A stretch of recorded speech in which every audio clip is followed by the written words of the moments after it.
Welcome to the Hopefulist, a daily talk show hosted by veteran broadcaster Wendy McClure. Join Wendy each day as she shares her life lessons that transformed her from perpetual pessimist to the ultimate hopefulist. The perfect morning show to get you caught up on the day's top stories while sharing insights that will lead to positive transformation and bring out the hopefulist in you. For more inspiration, visit hopefulist.com.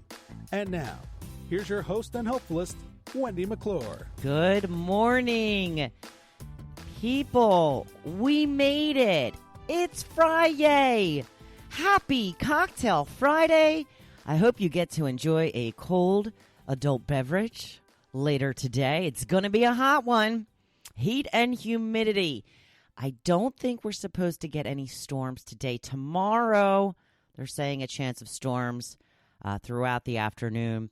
We are going to a family party, Joe's family, tomorrow, outside pool party. So I'm a little nervous for them about the impending rain that is scheduled, but it's going to be a great time. We have never been to his cousin's house before. She had a big bash last year and invited the whole family, and I unfortunately had already planned a girls' weekend with all my girls here at the Sea Cottage. So I was not able to attend last year, so I'm very excited about going this year.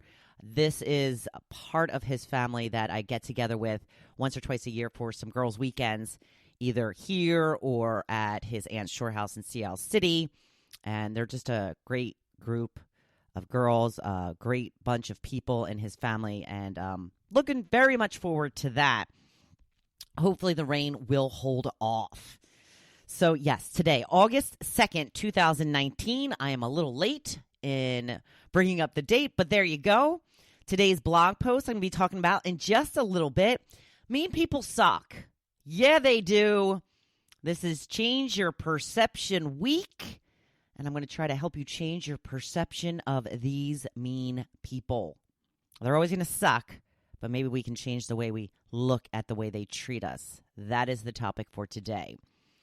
Some news I wanted to get to. A 107-year-old woman has come out with her secret to a long life. She says her secret is never getting married.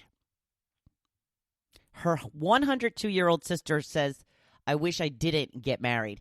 Here's the thing with being married. I love being married. I picked the right partner. I was very lucky. I know it's not as easy for everybody. I know that people get into bad relationships and you get stuck. You get into this pattern where you become the person that your spouse wants you to be just to try and keep the peace. It's not good. You need to live for yourself and only for yourself. I got me a good man. I'm going to talk about him a little bit more in the blog post, so stay tuned for that. But yeah, I don't think not getting married is the actual answer. She also has been very active. She says to this day, she's still, whatever's going on in the place that she lives, if they have some dance classes, she takes dance classes. If they have exercise classes, she does that. She's still very active. She's 107 years old. I'm sure she's not, whipping it up on the dance floor, but if she gets out there and moves it all, that's pretty great. So good for her. Activity, people. That's what I've been talking about. Get active. Do something. Go for walks. Go for a bike ride. Do something. Get some physical activity in. It's very, very important. I've been very good with the gym, by the way, or at least with my workouts. I went to the gym Tuesday. I went to the gym Wednesday. Yesterday, I did an arm workout here at home, and I am supposed to do my full body workout here at home. I may skip it. I might do it tomorrow. Maybe I'll do it tomorrow. Yeah, that's how we get into this bad route of where we keep putting things off, because I say maybe we'll do it tomorrow, because honestly, my legs are still killing me from leg day on Wednesday. Like, it's hard for me to even get up and down off a chair, off the couch. I don't know. We'll see. I'll mull it over. I got some things to do today. I got a grocery shop. This being an exceptional wife is getting very old. I've decided that I'm going to do the shopping. I hate shopping. Joe always does the shopping. He's working so much now. Be a good, exceptional wife. Like, I write down every day, I want to be an exceptional wife. I go to the store. I hate it. I hate it. I hate it. I hate it. And I try to get there right when they open at 7 o'clock so it's not super crowd, because I go to ShopRite, and that place is just insane. It's just insane. I mean, they literally have cops outside directing traffic. It's, ugh. But I want to be an exceptional wife, so I will persevere. So I don't know if I'm going to have time, because Lord knows I can't do my workout after I get back from the grocery store. That's like crazy. Come on.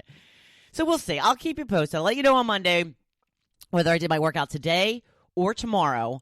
I guarantee that I will do it today or tomorrow. I guarantee it. Another story I wanted to talk about is Pink. Love my girl Pink. Clapping back at the trolls. Bunch of trolls bashing Jessica Simpson for taking her 7-year-old daughter to the hair salon to get the tips of her hair dyed purple. I don't know. I don't know why people feel the need to say stuff like this. First of all, it's very fashionable and in style right now. In fact, people are doing their whole heads of hair. Crazy colors, purple, bright blue, bright green, bright pink, hot pink. So this is just the tips. And she is taking a lot of flack for it. So Pink put up a post on Instagram, Solidarity Sister. She showed herself dyeing her daughter's hair, who was about the same age, 7, 8, something like that. And she was dyeing her hair blue, the whole head of hair blue. Now, we know Pink has been, she went around with the pink hair before anybody did, hence the name Pink. And then she hashtagged the post, "Get your own kids," and then turned off commenting. So nobody can even comment on it. You can only just like the picture, which I think is great. I mean, yeah, people, shut up already. Get your own kids. I love that. Everybody's got too much to say about everybody else's kids. Now, I guess they kind of invited a little bit when they put it up on social media, but why all this nastiness? Why do we have to just criticize? It's hair, people. Snip, snip, snip. It's gone. It's just the tips. She's going to have a regular color hair with a snip of the scissors. I don't understand. People love to just call out other people. Doesn't make any sense to me. In fact, it annoys the crap out of me. But whatever. But good for Pink. I love the way she keeps clapping back at these internet trolls. And I just started following her on Instagram, and she has a very cool account. If you would like to check out her account, look her up on Instagram. And look me up on Instagram, by the way, _Hopefulist. I've been putting up a lot of Instagram stories. I'm getting really into the Instagram story thing. I'm taking a lot of videos. In fact, I'm like whipping out my phone now in the middle of a conversation. I'm like, give me 2 seconds. I just want to do a quick little video. Yeah, I'm starting to get annoying. That's okay. It's okay. So I wanted to do something fun for a Friday topic. I wanted to talk about your favorite band of all time. And when I put up the post, I said, I bet you can't guess mine, because I put up a picture of the Journey logo. Now, this was actually a little bit of a hard decision for me, because I've had so many bands that have resonated with me through the years. Journey was my first, and I think of all of the bands that I had to choose from, Steve Perry's voice is second to none. He is truly talented. He really knows how to belt out a song. I just kind of rediscovered the song Lights and Stay a While as a combination when they did it live. If you ever get a chance to hear that, listen to Steve Perry's voice in that.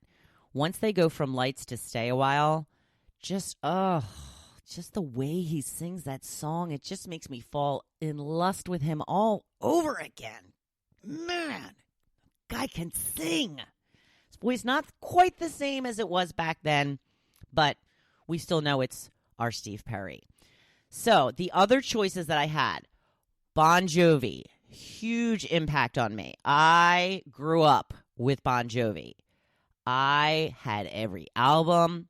I have seen Bon Jovi in concert more times than anybody. I'm guessing I've seen them, I'm going to say 9 or 10 times. I've been front row twice. I've been on stage twice because for a while there when they were touring, I don't know if they do it anymore because I finally decided I've had enough Bon Jovi. I don't need to see him anymore. Don't get me wrong. Maybe I would go if I was offered free tickets again sometime, but I don't know. I just can't tolerate all the people anymore, so I don't go to many concerts. But for a while there, they had little side pits on the stage where people would come and hang out, and they'd bring up groups throughout the show, and you would get to stand up there for like 3 or 4 songs, be right up there on stage. But you were in a little pit, so like you were kind of, your waist was where the stage was. So I had done that about 3 times because, working for the radio stations, I always had access to those types of things. One time when I was in that little pit, the first time, in fact, when I was in that little pit, he had grabbed the woman standing right in front of me, pulled her on stage, and slow danced with her to, I don't know, one of their slower songs, Always or something like that. Yeah, right in front of me. Always the one to just miss it. Just miss it. Another time I was up on stage, he did walk by and rub his hand all up my arm, and he sweated all over me. When I say him, I mean John, of course, because that was always my love when it comes to Bon Jovi. He sweated all over my arm. I didn't wash my arm for a month. I'm kidding. I washed my arm when I got home, but I didn't want to. I really didn't want to. And as I've said, I've talked to John Bon Jovi on the phone 4 times now. I've never met him in person. But I didn't even get this close to anything like this when it came to Journey and Steve Perry. So I had a little bit more of a long-lasting relationship with Bon Jovi, but I still got to go with Journey just because they were my first. I'm sorry, John. I think Steve has a little bit better voice than you do. Not that I think you don't have a good voice. I think you have a tremendous voice. I don't think that's what it used to be, but neither is Steve's. Things happen when we get a little bit older. I was a huge Madonna freak. When I brought this up to Joe, he said, that's not a group. Okay, well, that's included. You're allowed to say a single artist. Madonna had a huge impact on me. I was a little Madonna wannabe. Much to my mother's dismay, there was a few family portraits with me having a bunch of bows in my hair and 4 earrings in my one hole because I wasn't allowed to get my ears double pierced. Jewelry everywhere, the crosses, the bracelets. Yeah, that was me. That was 14, 15-year-old me. And recently it's been Train. I love Train. I've had the honor of meeting them about 3 times, had real conversations with them, and it's been awesome. And I just truly love their music. Their songs speak to me. I feel like they're singing about me often, and I love Pat Monahan, and he can have an amazing voice. He also can sound like crap at times, but he's a really good singer in most circumstances. We'll leave it at that. So those are my 4 tops. But I'm going to have to go with Journey for my overall because they were my first.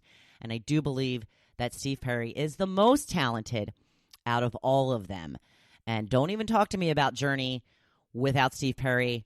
Not flying here. So I asked you, what is your favorite band of all time? Here are some of the responses. Nancy says, AC/DC. All right. Sheila says, I'm with you. Steve has the best voice, hands down. Tracy, my very first BFF in first grade, says, the Goo Goo Dolls with a side of Ultra. Now, if you've been paying attention, Tracy puts everything with a side of Ultra. She is hysterical. Marcy says, the Beatles. Dennis says it's a toss-up. Ronnie, James Dio, and Kiss. But then again, huge fan of Joe Walsh. Betsy says Aerosmith. Mandy says Queen. I have gotten a huge appreciation for Queen after working at my last radio station and then having Bohemian Rhapsody come out. And I just can't get over how awesome Freddie Mercury's voice is. It's flawless. So good. So good.